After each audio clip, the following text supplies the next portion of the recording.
En piste pour le quart d'heure américain.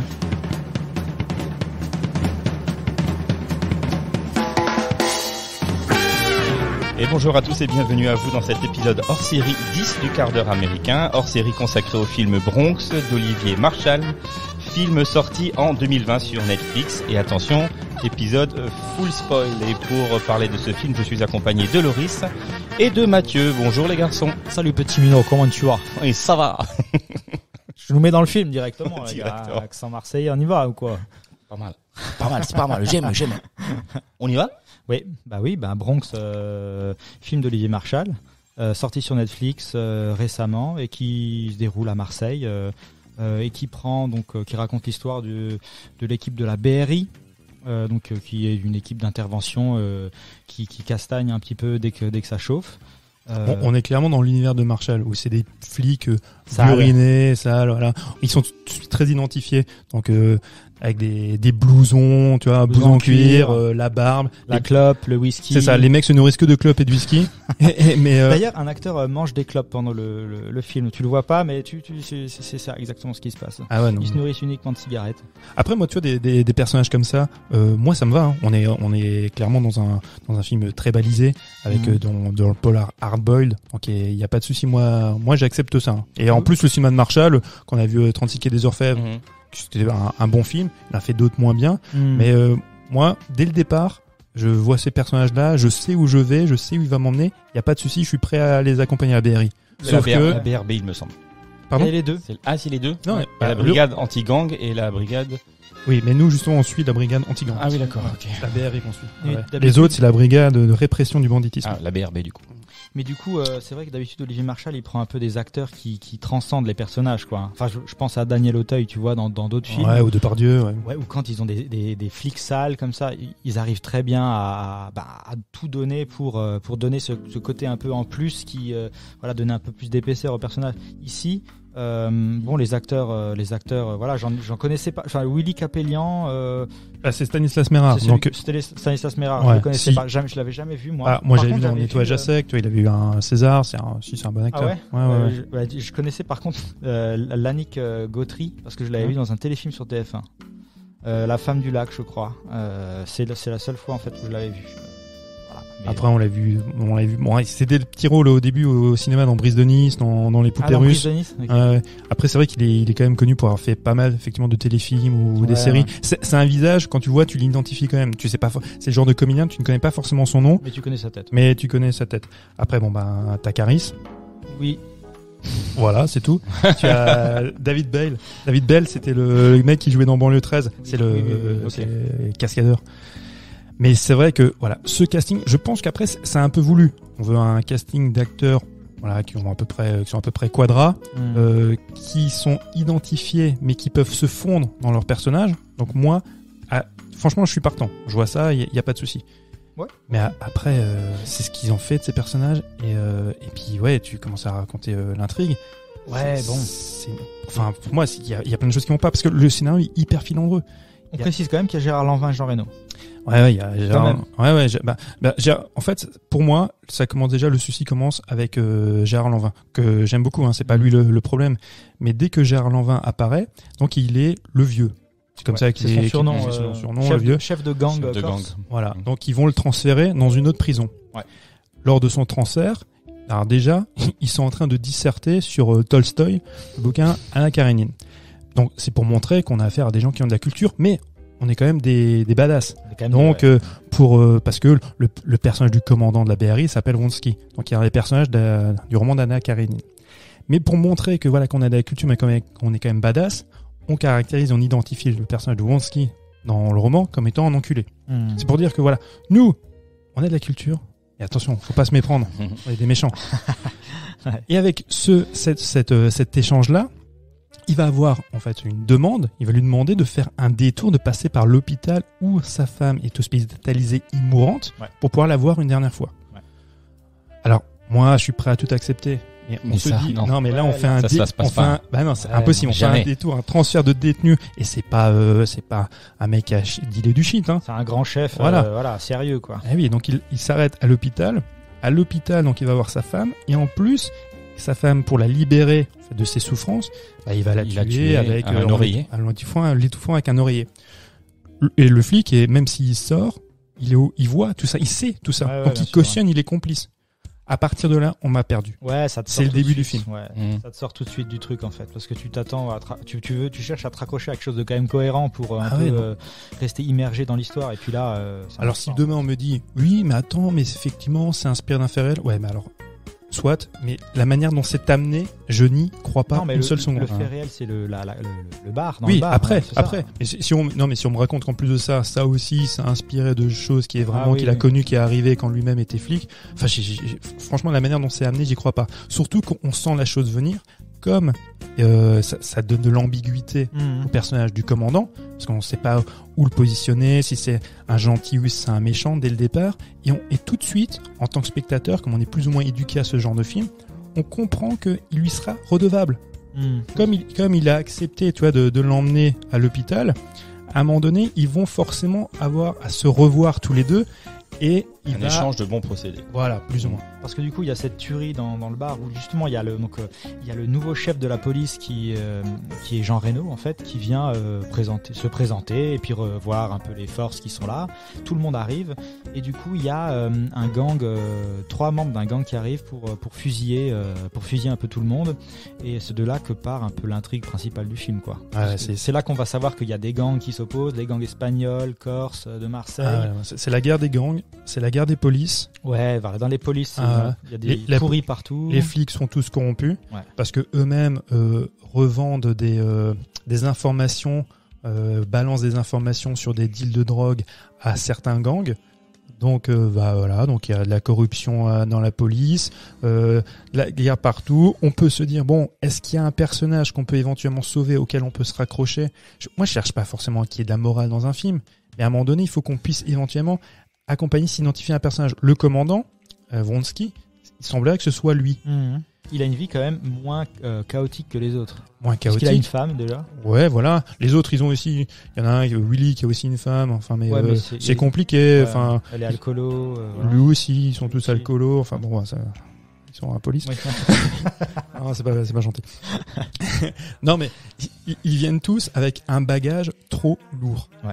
Exact, moi je veux bien qu'on puisse caractériser des personnages comme ça parce que c'est les polars qui veulent ça, mais là c'est un peu too much quoi. Et qu'il y en ait qu'un à la rigueur, tu vois, mais ouais. Comme dans Braco, il y en a pas, ils sont pas tous pourris. Non, ils sont pas tous pourris. Mais il y en a quelques-uns, mais ils sont quand même. Là, dans ce genre de film-là, t'en mets 1, 2 pourris, le reste, ils essaient de contrebalancer avec des personnages, des gens qui ont un peu plus de morale. Ouais, là, c'est pas le cas. Là, ils sont tous des chiens fous. Tous des chiens fous. Difficile à contrôler. Il y a des trucs incohérents, genre quand la fusillade, la fusillade dans le bar de plage. Ouais. Bah, c'est ça où il y a un des protagonistes qui se fait passer pour une victime. Oui. Voilà. Et il cache son fusil dans une poubelle. Avec son gilet pare-balles. une poubelle qui se situe dans ce bar de plage, qui est immense. C'est une petite benne, mais elle est grande. Et donc dès qu'il y a la police qui arrive, qui retourne tout pour trouver des choses, il fouille pas dans cette poubelle. Et lui revient quelques jours ou quelques semaines sur place. Il ouvre la poubelle, il retrouve le fusil. Ouais, voilà. Tu vois, enfin, je veux dire, c'est des trucs qui te sortent un peu justement de l'immersion du film et t'y crois pas. Tu te dis, attends, t'as fouillé une scène de crime où il y a eu, je sais pas, une vingtaine de morts, de blessés, tu vois. T'ouvres même pas la poubelle pour voir s'il y a le gilet. Et ce personnage-là, plus se fait tuer par un flic lors de son interpellation. Il s'est interpellé par un policier. C'est un témoin. C'est un témoin. On se rend vite compte qu'en fait, il a une relation de gangster avec le flic qui lui est de la BRB qui va l'interroger et qui du coup va l'assassiner. Ouais. Il le tue en plein commissariat. Alors, je veux bien que c'est le genre de choses très textant, une petite bagarre qui a dérapé. Voilà, c'est ça. Donc, genre de choses qui peuvent éventuellement arriver. Mais je trouve que ça fait déjà un petit peu beaucoup. Tu vois, c'est qu'on se dit, les policiers, j'en ai trouvé aucun qui représente un peu la justice. Jean Reno, très rapidement, de toute façon, Jean Reno, qui apparaît comme le grand directeur de la police, dès qu'il vient, je suis désolé, mais c'est un peu de sa faute à Jean Reno. Quand il apparaît, il vient aussi avec son bagage de comédien qui joue des méchants dans les films hollywoodiens. On sait tout de suite que lui, il sera pas net. Ouais. Donc, c'est le cas. Et évidemment, c'est peut-être sa fille un peu qui représente le bon flic, non ? Parce que sa fille, en fait, elle intègre l'équipe des bras cassés. Mais elle est là, pas développée. Mais elle est pas développée. Elle est pas développée du tout. On n'en parle pas. Mais non. on voit qu'elle est un peu réglo quand même. Il y aurait éventuellement celle qui représente les bœufs carottes, qui Ouais. vient, qui fait une enquête La sur femme d'Olivier Marshall. à mon Ouais. avis. qui fait une enquête sur la police parce que voilà, elle sait qu'il y a de la corruption, machin. Mais à aucun moment on y croit. Moi, comme je disais, dans ce genre de film, ce que je veux, c'est des personnages badass. Ils sont là. Ils sont pas toujours crédibles, mais ils sont là. Après, j'aime bien qu'il y ait une histoire. Elle est trop filandreuse, elle tient pas tellement à route. Alors je me dis, c'est pas grave, on peut s'accrocher aux scènes d'action. Elles sont rares, et quand elles apparaissent, je suis désolé, c'est du sous Michael Mann. C'est très violent aussi quand même. C'est très violent, mais la seule qui s'en sort, allez, un petit peu effectivement, c'est la fusillade dans le bar de plage, qui est très courte, où il joue beaucoup sur les sons, c'est sur la musique qui étouffe les tirs de balles pour donner un semblant, tu vois, de tension. Mais voilà, ça s'en sort difficilement, mais ça va encore. Mais après, il y a une scène, la scène de fusillade sur la plage de nuit. Tu vois rien. Alors là, ouais. Tu vois rien, c'est horrible. Qui est Inutile. Non mais qui est qui tire sur qui fait quoi? Je comprends rien, ouais. Alors, gestion, tu as de l'espace, zéro. Visibilité, nul. Il n'y a pas de lumière. Moi, je veux bien que c'est pour créer, tu vois, une tension, quelque chose. Mais sauf que toi, en tant que spectateur, tu ne comprends rien. Ouais, exact. Ah non, Sachant que cette fusillade, c'est organisé justement par les flics qui veulent récupérer donc l'argent pour un peu déstabiliser voilà cette guerre de gang et prendre un peu le contrôle de la lutte quoi sur les bad guys entre guillemets. Et en plus, ça marche pas comme ils veulent puisqu'ils tuent un flic. Et ils tuent un flic qui est infiltré. Voilà, évidemment. Non mais là, c'est ballot, c'est ballot. C'est ballot. Et du coup, il se retrouve un peu mêlé à cette histoire, enfin remêlé à cette histoire. Et là, en fait, c'est un peu la descente aux enfers, puisqu'on remonte petit à petit vers eux. Les flics qui sont déjà tous torturés, on voit que dans leur vie personnelle aussi, tout s'effondre. Donc c'est un peu, tu sens déjà, tu connais un peu la fin. Tu t'imagines que ça va mal se terminer pour eux. Puis avant ça, ils se retrouvent à interpeller un type d'un gang corse dans une église lors de funérailles. Ouais. Donc là aussi, enfin, moi, effectivement, ça peut être des scènes impressionnantes. Tu sais, ils sont là aux obsèques, les flics débarquent, mais moi, j'y crois pas. Ouais, tu vois, personne fait ça. Personne fait ça. Après, si tu fais ça, tu es un peu à la John Woo, tu fais des fusillades, tu dans les églises, un truc un peu chorégraphié, mais le film s'y prête parce qu'on se permet toutes les outrances. Là, non. Ouais, là, c'est juste les mecs qui viennent, ils prennent un gars, ils font un doigt d'honneur avant de partir. Genre, on est plus badass que vous, on est plus méchant que vous, c'est nous les patrons. Et ça fonctionne pas, enfin, c'est too much, comme on l'a dit. Ouais, j'étais même gêné quand je regardais cette scène. Je me dis, mais non, alors, soit t'y vas à fond. Tu te dis, ok, on fait un gunfight dans l'église, la mafia corse sort sur les murs, on marche sur les murs. Mais c'est ça, les mecs corse, ils sortent leur flingue aussi. Ouais, ça ok, et puis on y va, et puis là, on en a plus rien à foutre, on fait une bonne série B. Non, pas du tout. Et il disait qu'il voulait faire un braco, puisqu'il était réalisateur que de la saison 1, hein, c'est ça, avant d'être... Il l'a délégué après, ouais. Ouais, il l'a délégué après. Il voulait faire en 2012, il disait ça, et il voulait faire un braco en 10 fois plus trash. Ouais, bon là il y a The Shield, hein, j'ai envie de dire. Ouais, non mais... Si tu veux voir une vraie série avec des flics pourris... Lors de la première saison de Braco, moi j'avais bien aimé. Ouais, elle est bien. Lors d'une interview, il disait j'ai besoin de parler de cette violence et cette hypocrisie qui nous entoure, j'ai besoin d'exorciser un dégoût du genre humain et de la société, le politiquement correct me fait gerber et il faut que ça sorte, j'ai envie de mettre le Bronx. Ouais. Et c'est pour justifier son film. Bah Olivier, mon chéri, c'est loupé. Non mais moi je veux bien, tu vois, moi j'entends tout ce qu'il dit, mais pas avec ce film-là. Peut-être. Moi franchement, et je le répète, moi j'aime bien son cinéma. Ouais. Moi Olivier Marshall, quand il y a un film de lui, c'est le seul en plus qui a les moyens de faire ce genre de polar, à qui on donne plus ou moins de budget pour faire ces films-là. Dû à son expérience. Dû à son expérience, et puis... Bah, MR76, Carbone, il a fait des super films quand même. 36, moi j'ai adoré. Voilà, MR73, moi j'aime un peu moins, mais même les Lyonnais, j'avais bien aimé. Ouais, les Lyonnais, Gangsters, Mais ouais, bon, c'est dommage. Après, du coup, là, quand ils interpellent ce type dans l'église, ce type-là, donc, balance un autre Gus. Oui. Qui vont aller interpeller, il y a une course-poursuite, le gars il est à poil, et il se fait abattre. Et il s'avère que ce monsieur, c'était le fils du vieux. De l'an 20. Voilà. Donc, le vieux, au lieu d'en vouloir à la police, non, il en veut à la personne qui l'a balancé. Ouais.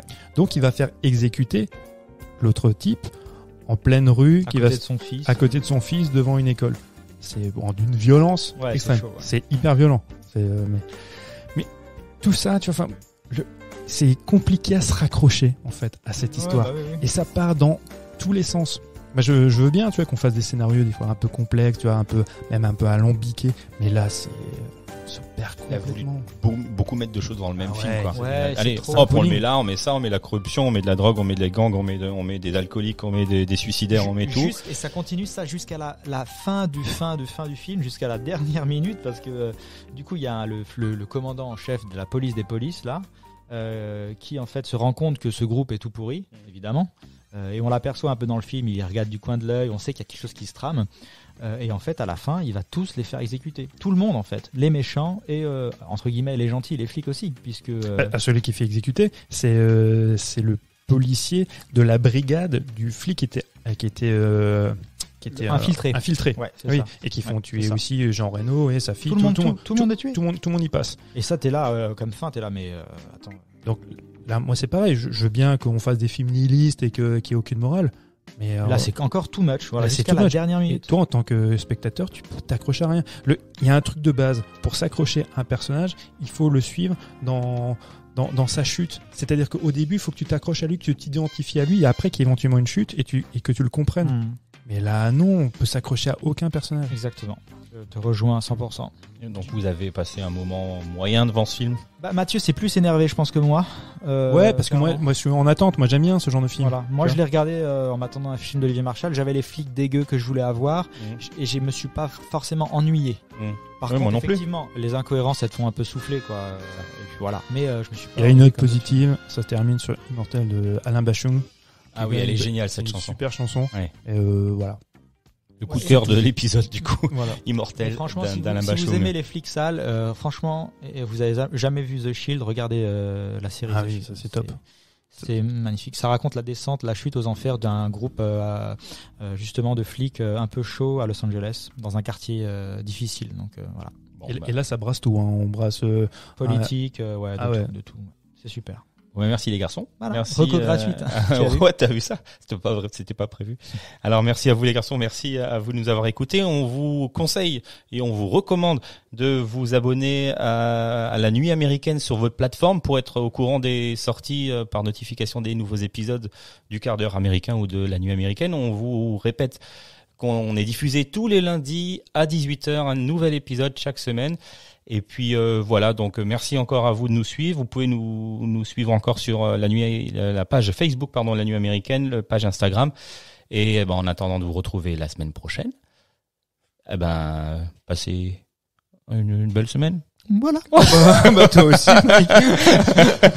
Ça va, t'es pas trop bien, toi. Hein. Non, en ce moment, je suis un peu down. J'ai besoin d'écouter des musiques de Maman j'ai raté la vie. Ok, bah on note. À bientôt. Jamais dit, mais nous sommes immortels. Pourquoi es-tu parti avant que je te l'apprenne? Le savais-tu déjà? Avais-tu deviné que des dieux se cachaient sous les faces avinées? Mortel, mortel,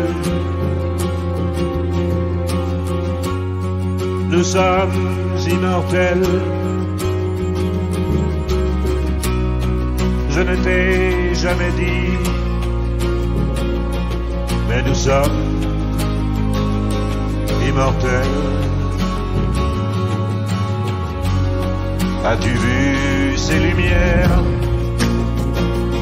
ces pourvoyeuses d'été? Ces leveuses de barrières, toutes ces lampes épuisés, les baisers reçus savais-tu qu'il durait qu'en se mordant la bouche, le goût en revenait. Mortel, mortel, nous sommes immortels. Je ne t'ai jamais dit, mais nous sommes immortels. As-tu senti parfois que rien ne finissait et qu'on soit là ou pas, quand même on y serait. Et toi qui n'es plus là, c'est comme si tu étais plus immortel que moi, mais je te suis de près.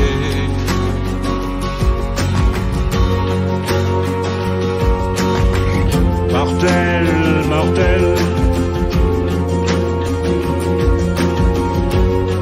nous sommes immortels. Je ne t'ai jamais dit,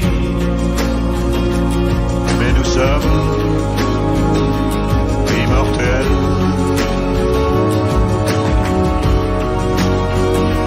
Mortel, mortel, nous sommes immortels. Je ne t'ai jamais dit, mais nous sommes immortels.